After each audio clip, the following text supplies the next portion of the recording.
ശ്രീ പദ്ധതി ഉപാധികളോടെ തുടരുമെന്ന് മുഖ്യമന്ത്രി വി ഡി സതീശൻ വാർത്താസമ്മേളനത്തിൽ പറഞ്ഞു. മന്ത്രിസഭാ യോഗത്തിലാണ് നിർണായക തീരുമാനം. ഉപസമിതി രൂപീകരിച്ചുവെന്നും ഉപസമിതിയുടെ റിപ്പോർട്ടിന് ശേഷമായിരിക്കും പദ്ധതിയുടെ തുടർ നടപടിയെന്നും മുഖ്യമന്ത്രി. കഴിഞ്ഞ സർക്കാർ PM ശ്രീയിൽ ഒപ്പുവെച്ചതിനാൽ കേരളവും നിലവിൽ പദ്ധതിയിൽ പങ്കാളിയാണെന്ന് മുഖ്യമന്ത്രി വി ഡി സതീശൻ വാർത്താ സമ്മേളനത്തിൽ പറഞ്ഞു. PM ശ്രീ പദ്ധതി സംബന്ധിച്ച മന്ത്രിസഭാ യോഗത്തിൽ വിശദമായ ചർച്ച നടന്നുവെന്നും വിദ്യാഭ്യാസ മന്ത്രി N ഷംസുദ്ദീൻ കൺവീനറായി മന്ത്രിസഭ ഉപസമിതി രൂപീകരിച്ചെന്നും മുഖ്യമന്ത്രി വ്യക്തമാക്കി. മന്ത്രിമാരായ Roji M John, PC Vishnunath, M Liju എന്നിവരാണ് മറ്റംഗങ്ങൾ. സമിതിയായിരിക്കും പദ്ധതിയുമായി ബന്ധപ്പെട്ട് സംസ്ഥാന സർക്കാരിന്റെ കാര്യങ്ങൾ കേന്ദ്ര സർക്കാരിനെ അറിയിക്കുകയെന്നും ഉപസമിതി റിപ്പോർട്ടിന് ശേഷമായിരിക്കും പദ്ധതിയുടെ തുടർ നടപടികളെന്നും വി ഡി സതീശൻ പറഞ്ഞു. ഞാൻ പറഞ്ഞത് ഇപ്പോൾ PM ശ്രീ പദ്ധതിയിൽ സംസ്ഥാന സർക്കാർ അംഗമാണ്. കേരള എഗ്രിമെന്റ് ഒപ്പുവെച്ചു.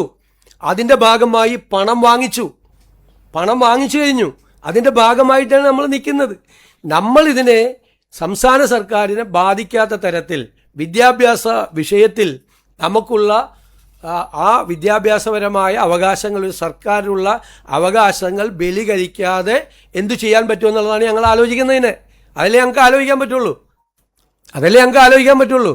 കഴിഞ്ഞ സർക്കാർ PM ശ്രീയിൽ ഒപ്പുവെച്ചതിനാൽ കേരളവും നിലവിൽ പദ്ധതിയിൽ പങ്കാളിയാണ്. 99 കോടി രൂപയിലധികം പദ്ധതിയുമായി ബന്ധപ്പെട്ട് വാങ്ങിയിട്ടുണ്ട്. 106 കോടി രൂപ കേന്ദ്രം അനുവദിച്ചിട്ടുമുണ്ട്. കരിക്കുലം ഫ്രീഡത്തിൽ കേന്ദ്ര സർക്കാർ ഇടപെടരുത് എന്നാണ് ഇതുമായി ബന്ധപ്പെട്ട ആശയപരമായ എതിർപ്പ്. പദ്ധതികൾ നടപ്പിലാക്കുന്ന സ്കൂളുകൾ തിരഞ്ഞെടുക്കാനുള്ള അവകാശം സംസ്ഥാന സർക്കാരിന് നൽകണമെന്നതാണ് മറ്റൊരു നിബന്ധനയെന്ന് മുഖ്യമന്ത്രി വിശദീകരിച്ചു. എന്നിട്ട് മന്ത്രിസഭാ യോഗത്തിൽ മുഖ്യമന്ത്രിക്കും പൊതുവിദ്യാഭ്യാസ മന്ത്രിക്കും മാത്രം അറിയാം ഇതിൽ ഒപ്പുവെച്ച കാര്യം. എന്നിട്ട് CPI മന്ത്രിമാരെ അപ്പോഴും ഒപ്പുവെക്കരുത് എന്ന് വാദിച്ചുകൊണ്ടിരിക്കുകയാണ് മന്ത്രിസഭാ യോഗത്തിൽ. മന്ത്രിസഭാ അംഗങ്ങളെ പോലും ഇരുട്ടിൽ നിർത്തിയാണ് അന്ന് ഒപ്പുവെച്ചത്, ആരോടും പറയാതെ. ഇല്ലെങ്കിൽ ഞങ്ങൾ ഇതിൽ ഒപ്പുവെക്കുന്നു. ഈ തീരുമാനം ഒപ്പുവെക്കാതിരിക്കാൻ പറ്റില്ല. ഇതിൻ്റെ അകത്ത് വേറൊരു പ്രശ്നമുള്ളത്, 1100 കോടി രൂപ കൂടി അവിടെ നിന്ന് കിട്ടാനുണ്ട് പണം. ഇപ്പം 106 കോടി രൂപ അനുവദിച്ചത് ഉൾപ്പെടെ 1100 ചില്ലാൻ കോടി രൂപ കിട്ടാനുണ്ട്. ഈ പണം എന്ന് പറയുന്നത് കേന്ദ്രം നൽകുന്ന ഔദാര്യമല്ലല്ലോ. ഈ പണം. നമ്മൾ ഈ പണം നമുക്ക് വേണ്ടേ? നമ്മൾ കൊടുക്കുന്ന GSTയുടെ പകുതി കൊണ്ടുപോകുന്നത് കേന്ദ്ര സർക്കാരാണ്. കേരളത്തിലെ ജനങ്ങൾ കൊടുക്കുന്ന GSTയുടെ പകുതി, ഇവിടെ നിന്ന് കൊടുക്കുന്ന ഇൻകം ടാക്സ് മുഴുവനായി കൊണ്ടുപോകുന്നത് കേന്ദ്ര സർക്കാരാണ്. അപ്പോൾ കേന്ദ്രത്തിൽ നിന്ന് കിട്ടുന്ന പണം എന്ന് പറയുന്നത് നമ്മുടെ അവകാശമാണ്.